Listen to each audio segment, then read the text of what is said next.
देखिए अमीश जी, मैं समझता हूं कि जनता सब देख रही है और वो ये भी देख रही है कि कैसे अराजक अपराध पार्टी आज जो प्रश्न जनता पूछ रही है उससे भाग रही है। इस चर्चा से पहले न्यायालय ने एक आदेश पारित किया अमीश जी, और उस आदेश में दोनों पक्षों को सुनने के बाद, प्रमाण और साक्ष्य जो उसके समक्ष थे देखने के बाद, 5 दिन की सीबीआई हिरासत में कट्टर बेईमान एक्यूज नंबर 1 शराब मंत्री, शराब घोटाला करने वाले मनीष सिसोदिया को दे दिया। इससे क्या निष्कर्ष निकाला जा सकता है? प्रथम दृष्टया न्यायालय ने पाया कि शराब मंत्री कट्टर बेईमान हैं। दूसरी बात, आप बताइए कि संविधान की शपथ अरविंद केजरीवाल ने ली है, क्या उनको नहीं चाहिए कि जिस मंत्री के ऊपर इतने संगीन अपराध के आरोप लगे हैं उसको तुरंत बर्खास्त करे? लेकिन नहीं, वो चाहते हैं कि स्पा मसाज पार्टी के एक मंत्री जो जेल में हैं उनके साथ ये भी वहां पहुंचे और दोनों स्पा मसाज खेले। आप मुझे बताइए, क्यों बार बार बच्चों की किताबों के पीछे छुप रहे हैं भ्रष्टाचारी शराब मंत्री? अरे शराब मंत्री हो ना, तो शराब के अगर मंत्रालय में घोटाला हुआ है और सवाल पूछे जा रहे हैं, एक शब्द इन्होंने गुणवत्ता पे अभी तक नहीं बोला। तीसरी बात मैं कहता हूं, आप बताइए कितना दुखद है जिस तरह से सीबीआई को रोका गया जब वो अपना दायित्व निभा रहे थे। जिसको आप अरेस्ट करते हैं अमीश जी, उसको न्यायालय में आपको 24 घंटे में प्रस्तुत करना होता है। ये शहीद आजम भगत सिंह जी की बात करेंगे, ये राजघाट जाएंगे, ये नारे लगाएंगे, अराजकता भी फैलाएंगे, लेकिन ये नहीं बताएंगे कि आप न्यायालय जाके ये सारे आरोप अगर राजनीतिक द्वेष से किए गए तो उनको निरस्त करा लीजिए। अब आज भी चर्चा घुमा रहे हैं, अरे बच्चों को पढ़ाया नहीं पढ़ाया, हम सब जानते हैं कैसे टॉयलेट को क्लासरूम बताया था, वो बात की बात है। आज शराब घोटाले की बात होगी अगर, लेकिन आज मेरा तो आज विषय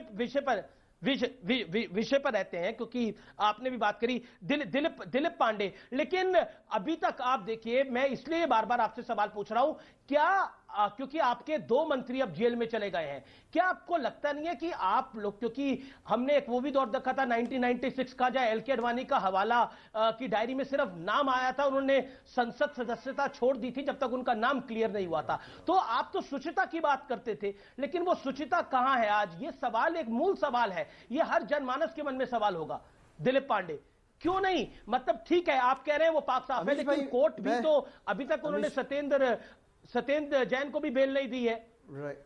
अमीश जी, जवाब पांडे जी। अमीश भाई, मैं अभी गौरव जी को सुन रहा था, तो इनकी भाषा शैली से लगा मुझे कि बहुत बदतमीज आदमी हैं, बहुत ख़राब लहजे में बात करते हैं, बट मुझे लग रहा उतने ही बुरे वकील भी हैं। मतलब इन्होंने ध्यान से कोर्ट की कार्रवाई देखी नहीं। 5 दिन का रिमांड कोर्ट ने दिया, लेकिन कोर्ट के अंदर की बातचीत अगर थोड़ा समय निकालकर डिबेट में आने से पहले पढ़ लेते तो एक पढ़े लिखे आदमी की तरह बात करते, अनपढ़ की तरह बात नहीं करते। कोर्ट के अंदर क्या हुआ मैं आपको स्पष्ट करता हूं और आपके चैनल देखने वाले दर्शकों को स्पष्ट करता हूं। कोर्ट में पूछा कि भाई अगर policy is something which is in question और कमीशन इतना % से इतना % कैसे हो गया, अगर ये रिमांड का ग्राउंड है, भारतीय ये कोर्ट के अंदर पूछा गया है, अगर ये रिमांड का ग्राउंड है तो पॉलिसी भले कैबिनेट ने पास की हो, लेकिन एलजी साहब ने फाइनल अप्रूवल दिया, एलजी साहब के ऊपर केस क्यों नहीं दर्ज हुआ? एलजी साहब सवालों के घेरे में क्यों नहीं है? एलजी साहब की गिरफ्तारी क्यों नहीं? इसके ऊपर सीबीआई के वकील ने कुछ भी नहीं किया।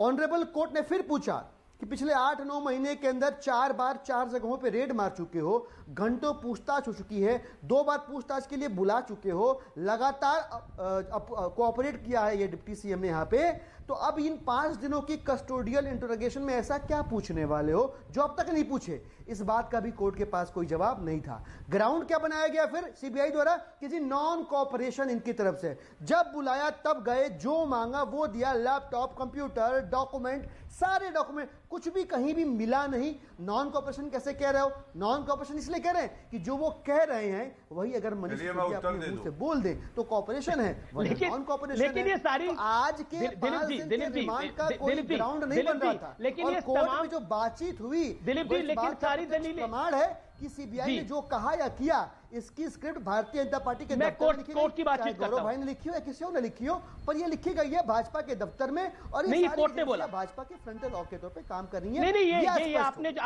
आपने जो बात चलिए, मैं उत्तर दे बोली, दूं। मुझे रिकन्फर्म करिए। आपने बोला क्या कोर्ट एक सेकंड गौरव भाटिया, आपने बोला कोर्ट कह रहा है कि ये भारतीय जनता, आपने जो बोला, जो मैंने सुना, हो सकता है मेरे सुनने में त्रुटि हुई हो तो क्लियर कर दीजिए। आप कह रहे हैं कि कोर्ट ने बोला कि स्क्रिप्ट भारतीय जनता पार्टी जी, के ऑफिस में लिखी जी। गई है, क्योंकि कोर्ट ने ये बोला है। नहीं, ये मैं कह रहा हूं, मैं स्पष्ट कर देता हूं, आप सुन नहीं पाए, मैं ये दोबारा से आप पूरी कह रहे बात कहता हूं। दो चीजें कोर्ट के अंदर बहुत महत्वपूर्ण निकल के आई। नहीं, मैंने सुन लिया, दो मैं सुन पाया, ये त्रुटि हो गई थी, अच्छा। ये